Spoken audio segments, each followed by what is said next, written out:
நாராயணீய பாராயணம் 77வது தசகம். ஜராசந்தன் படையெடுப்பு. மெட்டு கல்யதாம் ராகம்.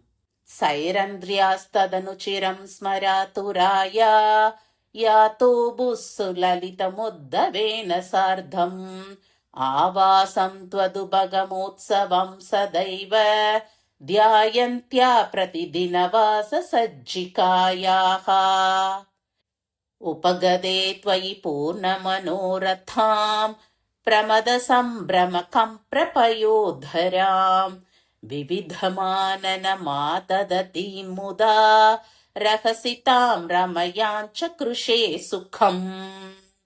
मेट्टु मोक्षाब्दिरागम्. पृष्ठावरं पुनरसाववृणोद्वराकी भूयस्त्वया सुरतमेव निशान्तरेषु सायुज्यमस्त्विदिवदेद्भुत एव कामं सामीप्यमस्त्वनिशमित्यपि नाब्रवीत् किम्. ततो भवान् देव निशासु कासु चेत् मृगीदृशं तां निबृदं विनोदयन् अदादुपश्लोक इति श्रुतं सुतं स नारदात् सात्वत तन्त्रविद्भवौ अक्रूरमन्दिरमितोत्थ बलोद्धवाभ्याम् अभ्यर्चितो बहुनुतो मुदितेन तेन येनं विसृज्य विपिनागत पाण्डवेय वृत्तं विवेधित तथा धृतराष्ट्रचेष्टाम्. मेट्टु सान्त्रानन्दारागम्. विगाता जामातुः परमसुहृतो भोजनृपतेः जरासन्धेरुन्दत्यनवतिरुषान्धेत्थमथुराम् रथात्यैर्द्योर्लब्धैर्कतिपयबलस्त्वं बलयुतः त्रयोविंशत्यक्षौहिणी तदुपनीतं समहृताः. मेट्टु मोक्षाब्दिरागम्. भक्तं बलाधत बलेन भलोत्तरं त्वं भूयो भलोत्यमरसेन मुमोचितैनं निःशेष दिग्जय समाहृत विश्वसैन्यात् कोऽन्यस्ततो हि बलपौरुषवांस्तदानीम्.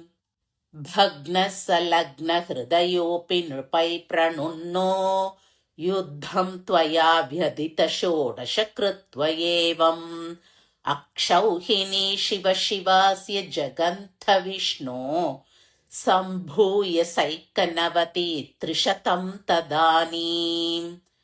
अष्टादशेस्य समरे समुपेयुषि त्वं दृष्ट्वा पुरोत्थयवनं यवनत्रिकोट्याम् द्वष्ट्रा विधाप्य पुरमाशु पयोधि मध्ये तत्रातयोगबलत स्वजनाननैषीः.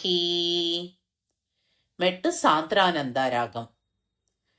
पद्भ्यां त्वं पद्ममाली चकित इव पुरात् निर्गतो धावमानो म्लेच्छे शेषानुयातो वत सुकृतविहीनेन शैलेन्यलैषीः. सुप्तेनाङ्ग्र्याहतेन धृतमथमुचुकुन्देन भस्मीकृतेऽस्मिन् भूभायास्मै गुहान्ते सुललितवपुषा तस्तिषे भक्तिभाजे. ऐक्ष्वाकोऽहं विरक्तोऽस्मि अखिल नृपसुखे त्वत्प्रसादैककाङ्क्षी हा देवेति स्तुवन्तं वरविततिषुतं निःस्पृहं वीक्ष्य हृष्यन् मुक्तेस्तुल्याञ्च भक्तिं धुतसकलमलं मोक्षमप्याशु दत्त्वा कार्यं हिंसा विशुद्ध्यै तपयिति च तदा प्रार्थलोकप्रतीत्यै. तदनु मथुरां गत्वा हत्वा चमुं यवनाहृतां मगधपतिना मार्गे सैन्यैः पुरेव निवारितः. चरमविजयं दर्पायास्मै प्रदाय पलायितो झलधि नगरीं याथो वातालयेश्वर पाहि माम्। श्रीहरये नमः। सर्वत्र गोविन्द नाम संकीर्तनं गोविन्द गोविन्द।